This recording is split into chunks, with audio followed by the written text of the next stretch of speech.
आप देख रहे हैं जेके चैनल और मैं हूं मोहिंदर जीत सिंह। वाइन ट्रेडर्स की बात करें, आज भी उम्मीद इसमें है कि शायद उनका जो हक मारा गया था वो शायद दोबारा इन्हें कभी मिल सके। वहीं अगर बात करें, सबसे बड़ी बात की गई थी कि रेवेन्यू जो जनरेट होगा क्या वो इनसे ज़्यादा होगा जिस तरह की ऑक्शन देखने को मिली थी।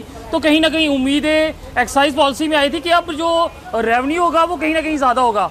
मगर वहीं अगर बात करें तो क्या हकीकत यही है कि रेवेन्यू जितना जनरेट पहले होता था उससे कोई ज़्यादा है या क्या है? उन सब पे चर्चा करने के लिए इस समय हमारे साथ चरणजीत जी है। चरणजीत जी, क्या सूरत हाल है इस समय, क्योंकि काफ़ी समय हो चुका है ऑक्शन हुए, दुकानें भी खुल चुकी हैं, तो कितना रेवेन्यू जो है आप लोगों से ज़्यादा आया हुआ है?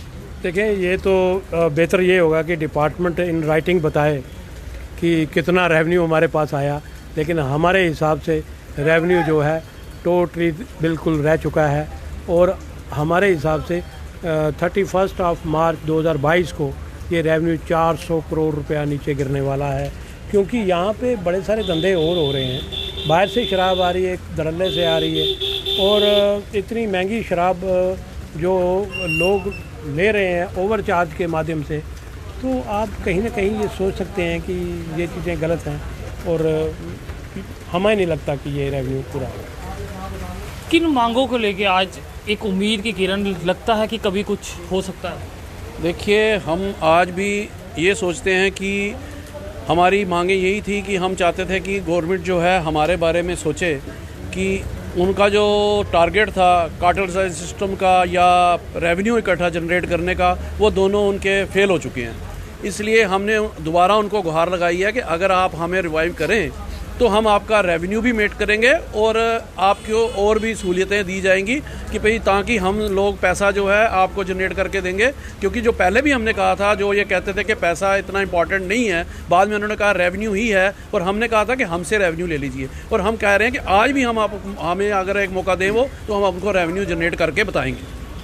क्या कहना चाहेंगे? ये जो अनएम्प्लॉयमेंट इसके कारण हुई है, माफिया राज अब बड़ा है। हमें माफिया कह के इन्होंने हमें भगाया कि ये माफिया लोग हैं। इनका हम लोग अनएजुकेटेड लोग थे, हम एजुकेटेड लोग जो थे अनएम्प्लॉयड थे।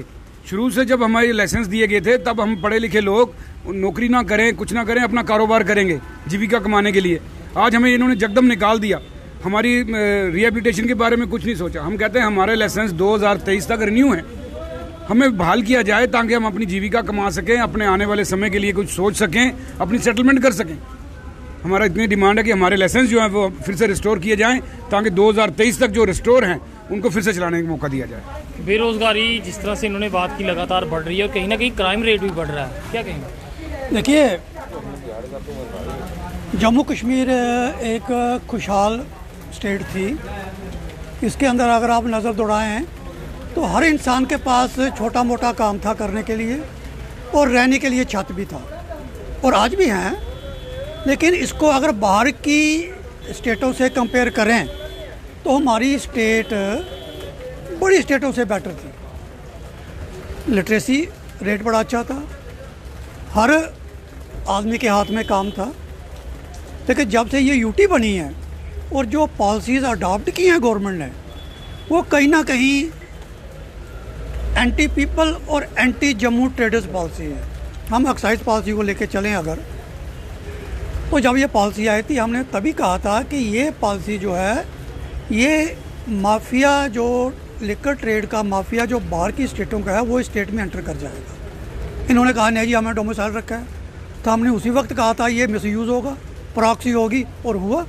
अब देखिए, वेव डिस्टिलरी जो पोंटी चट्टा ग्रुप जो कहते हैं लोग, उसने 130 लाइसेंस लिए हैं 228 में से। जम्मू का एक ग्रुप है, उसने 50 लिए हैं, दोनों ने दो पार्टनर है उसमें।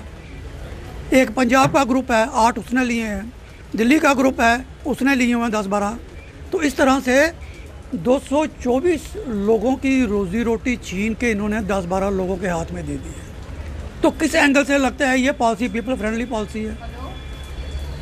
जो रेवेन्यू हम देते थे हर साल 200 से 250 करोड़ इंक्रीज देते थे हर साल, लेकिन आज ये लग रहा है कि रेवेन्यू बहुत नीचे आएगा। अभी इन्होंने क्लेम किया था कि ऑक्शन से हमें 140 करोड़ रुपया मिला है, लेकिन असल में वो सिर्फ 78 करोड़ रुपया 78 करोड़ रुपया मिला था। आज क्या बात हो गई कि सिर्फ 170-80 दुकानें 70-75 दुकानें खुली हैं। इन्होंने पॉलिसी में लिखा था कि 1 महीने के अंदर जो दुकान नहीं खुली उसकी रीबिडिंग करेंगे। आज 4 महीने हो गए हैं, अभी तक नोटिस नहीं निकला बाकी दुकानों का, 40 दुकानों का। क्यों? जो पॉलिसी इन्होंने बुलाई थी उसके बिल्कुल अपोजिट चल रही है। क्यों? कि ये जो बाहर का ग्रुप लाए हैं इन्होंने, जो ये माफिया ग्रुप है स्टेट के अंदर एंटर कर गए हैं, उनको कहीं ना कहीं बेनिफिट देने के लिए ये सारी पॉलिसियाँ बना रही है। आखिर में आपसे जानना चाहेंगे कि इस समय जो इस लाइसेंस से जुड़े थे, वो चाहे एम्प्लॉई हो या फिर ऑनर हो, किस तरह के हालात हैं, और मनोज सिन्हा, हमारे जो एलजी मनोज सिन्हा जी हैं, उनसे क्या अपील करना चाहेंगे? देखें, हमारे तो एलजी साहब के आगे हाथ जोड़ के विनती है कि भाई आप ये चीज़ देखो कि 200 फैमिली को उजाड़ के आपने 12 लोगों के हाथों में ये बागडोर दे दी, तो हमारा तो कसूर भी कोई नहीं है। हमारी रोटी रोज़ी वापस कीजिए ताकि हमारा लाइवलीहुड जो है वो एक अच्छे ढंग से चल सके। आने वाले टाइम में देखें 3-4 लोग हमारे इस दुनिया से जा चुके हैं और काफ़ी सारे लोग डिप्रेशन का शिकार हैं। और देखें, एक कहावत है कि जो कुआं होता है वो भी एक दिन सूख जाता है। अगर थोड़े बहुत किसी के पास पैसे हैं, आकर घर के खर्चे होते हैं, EMIs हैं, बैंक पीछे पड़े हैं, वो कैसे उस सारी चीज़ों के साथ मीट कर सकेगा? वो तो कर ही नहीं सकेगा ना। तो अब देखें, at the age of 60, at the age of 67, at the age of 38, वो बच्चे, वो बूढ़े, वो कहाँ जाएंगे? कल को सीधी सी बात है, आज आप सिनेरियो एक देखते हैं कि हमारा एक रोज़गार चलता था, वो आपने छीन लिया। अरे भैया, हमारी रिहैबिलिटेशन के बारे में सोचते। अगर आप एक अच्छे एडमिनिस्ट्रेटर हैं तो हमारे बारे में सोचते ना, सोचना चाहिए आपको। तो हम जाएँ तो जाएँ कहाँ? और अगर हमारे बारे में ना सोचा गया तो हमारे ये जो है एजिटेशन जारी रहेगी।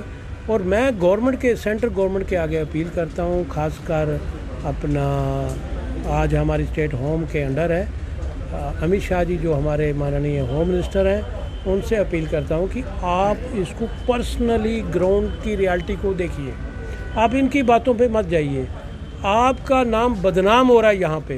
ये लोग, जम्मू के लोग, जो आपके लोग हैं, ये सही पिक्चर आपको नहीं दे रहे। आप ग्राउंड पे आओ, ग्राउंड से लोगों से बात करो, वो आपको देखना है। और दूसरी बात, मेरी हाथ जोड़ के उनके आगे भी विनती है कि रोज़गार मत छीनो और कोशिश ये करो कि जल्दी से जल्दी जम्मू कश्मीर में इलेक्शन हो, ताकि पब्लिक रिप्रेजेंटेटिव जो है वो बात कोई आगे रखते हैं। ये बाबू लोग किसी की बात नहीं मानते। तो देख सकते हैं किस तरह से वाइन ट्रेड एसोसिएशन जो है वो काफ़ी ज़्यादा परेशान है, क्योंकि एक लंबा व्यवसाय इनका उनके साथ जुड़ा हुआ था। बेरोज़गारी इनमें ज़रूर आ गई है, तो प्रशासन संज्ञान लेनी चाहिए और इनके बारे में भी कुछ सोचा जाना चाहिए। फिलहाल देखते रहें JK चैनल। मुझे मोहिंदर जीत सिंह और मेरे कैमरा पर्सन सुरजीत कुमार को दीजिए इजाज़त। नमस्कार।